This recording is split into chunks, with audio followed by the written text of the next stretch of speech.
Hello बच्चों, आप सभी का हमारे यूट्यूब चैनल पर स्वागत है। तो बच्चों, आप सभी के आज के एग्ज़ाम के लिए आपके सामाजिक विज्ञान का ओरिजिनल क्वेश्चन पेपर लेके आ चुका हूँ आपके 2 बजे के एग्ज़ाम के लिए।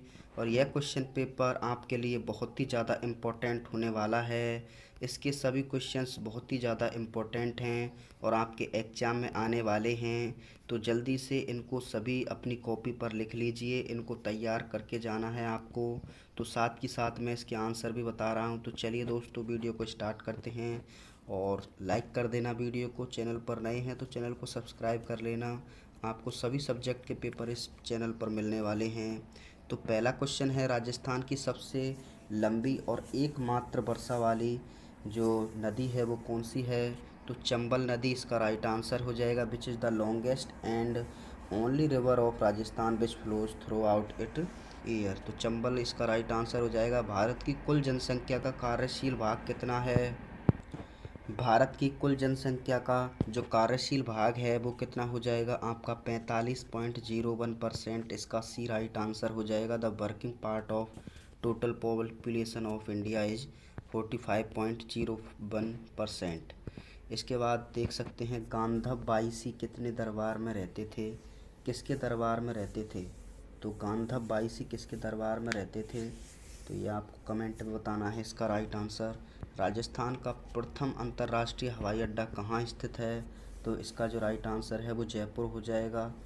और नेक्स्ट क्वेश्चन है, राजस्थान का उच्च न्यायालय कहाँ है? तो ये भी आपका जयपुर में हो जाएगा। Where is the high court of Rajasthan situated? तो जयपुर हो जाएगा।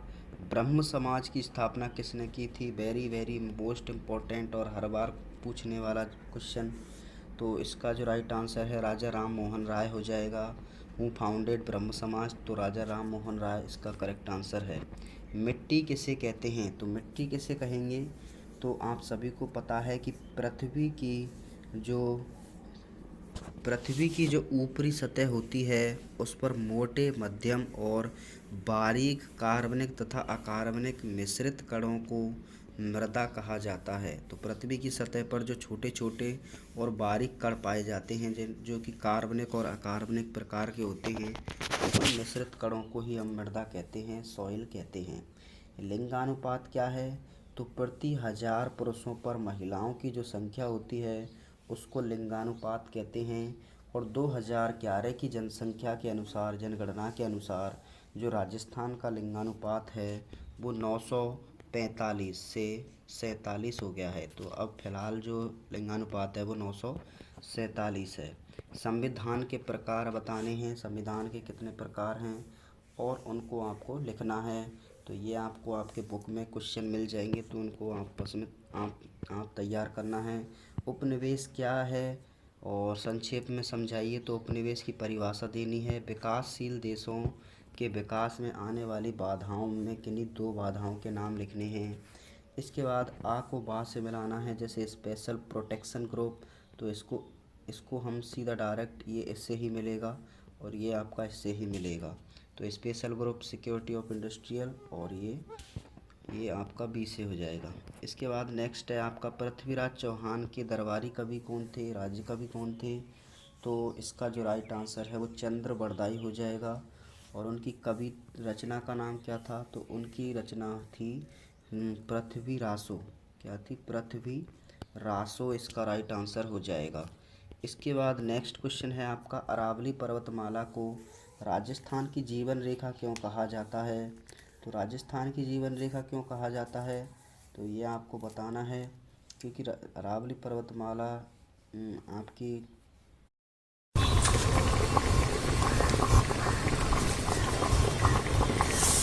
अरावली पर्वतमाला आपकी जहाँ पर स्थित है और वहाँ पर सबसे ज़्यादा बारिश भी होती है। तो इस तरह से आप लिख सकते हैं।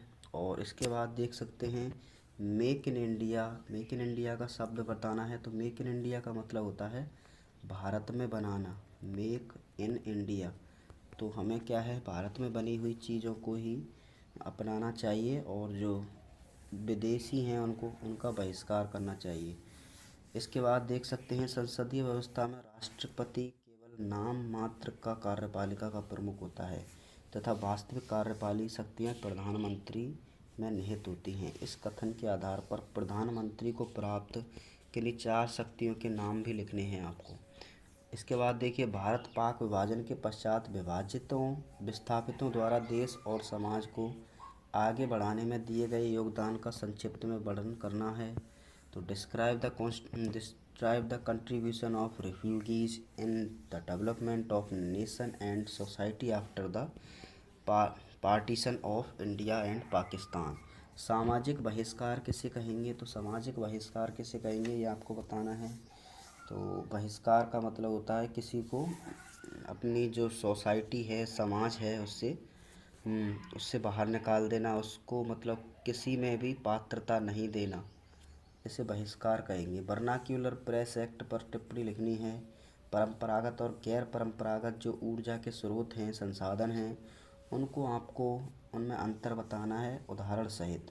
तो परंपरागत और गैर परंपरागत आप जानते हैं, परंपरागत वे होते हैं जो कभी भी समाप्त हो सकते हैं और गैर परंपरागत वो होते हैं जो कभी समाप्त नहीं हो सकते। गैर परंपरागत traditional and non traditional.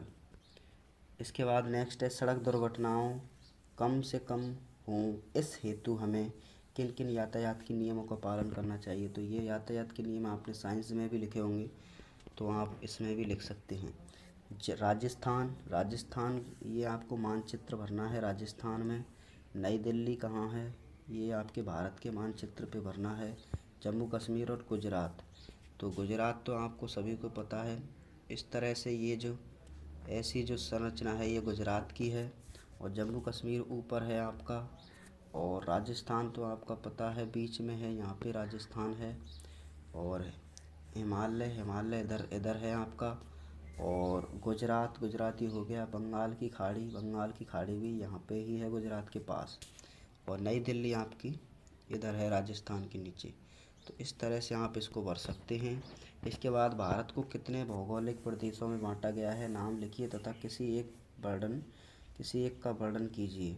Rajasthan की ऋतुओं का नाम लिखिए, राजस्थान में कितनी ऋतु हैं। इसके बाद नेक्स्ट क्वेश्चन देखिए जल्दी से, भारतीय संविधान द्वारा नागरिकों को कौन कौन से मौलिक अधिकार प्रदान किए गए हैं तथा किन्हीं 2 मौलिक अधिकारों का संक्षेप में वर्णन कीजिए। तो कई मौलिक अधिकार हैं, सूचना का अधिकार, स्वतंत्रता का अधिकार, चुनने का अधिकार, स्वतंत्रता का अधिकार, और ये तो इस तरह से आप लिख सकते हैं। कर्तव्य के बिना अधिकार खोखले हैं, तो इसको आपको समझाना है। भारतीय संविधान द्वारा नागरिकों को कौन कौन से मौलिक कर्तव्य दिए गए हैं, तो ये बहुत ही इम्पोर्टेंट क्वेश्चन है ये दोनों। इसके बाद नेक्स्ट है, 1857 के स्वतंत्रता संग्राम के प्रमुख कारणों का संक्षेप में वर्णन कीजिए। तो स्वतंत्रता जो संग्राम हुआ था उसके प्रमुख कारण बताने हैं। जलियांवाला बाग हत्याकांड पर आपको टिप्पणी लिखनी है। तो जलियांवाला बाग आप जानते हैं 13 अप्रैल 1919 को ये पंजाब के अमृतसर में घटित हुआ था। तो इस तरह से आप लिख सकते हैं। तो वीडियो को लाइक ज़रूर करना, चैनल पर नए हैं तो चैनल को सब्सक्राइब करना। Thank you.